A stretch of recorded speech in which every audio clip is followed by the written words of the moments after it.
It is 6th of August. You may be expecting me to comment on Amnesty International's allegations of Ukraine's alleged violations of rules and customs of war, but I won't do that. Suffice it to say that I can't help feeling that Amnesty International is struggling to get amnesty for just one person, Vladimir Putin. The rest are not so important to them.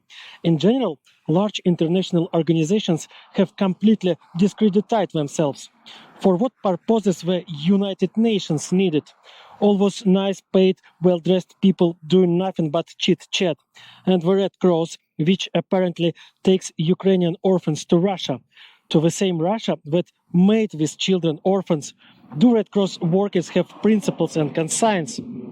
I know that I'm speaking harshly, that I may offend someone, but believe me, there is no strength and desire to discuss the next statements of the next functionaries at the time when the war is going on. It is probably hard for people living outside of Ukraine to imagine this, but here even the social networks familiar to everyone, Facebook, Twitter, Instagram, have long turned into obituaries. In the morning, you pick up your phone, scroll through the news feed and read about new dead, new missing, tortured in captivity or killed from the wounds after another shelling of cities. The whole nation carries a monstrous trauma. For a long time, there has not been a single Ukrainian who was not directly affected by the war, who did not have dead or injured relatives, refugee loved ones, or friends who lost everything after another volley of Russian missiles. And the pages of Ukrainians in social networks are almost a complete pain. Not despair, no, but pain. I almost gave up on social media. Only sometimes I publish there photos of some dogs or cats living in military positions, just because I don't know what to write about and why. Here, my former colleague was seriously wounded. Here, a neighbor's son was captured and nothing is known about him. Here, my refugee friend ended up in a hospital in a serious condition, far from home and without a penny of money. And that's how everyone lives around. For almost half a year, our existence is overcoming the ocean of pain and fear, and there is no end in sight. A couple of days ago, I drove through my native Kharkiv in the company of several military men.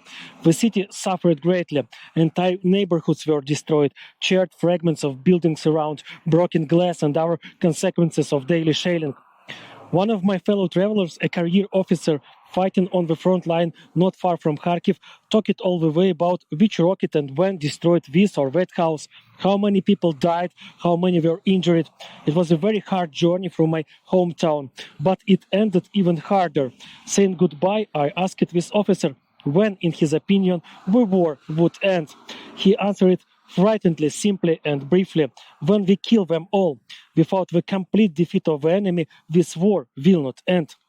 I absolutely do not understand the obsession of the Russians with the idea of our complete destruction or at least subjugation. It is something completely irrational and undescribably cruel to root out an entire nation, to make the survivors renounce their language, their culture, their history. For what?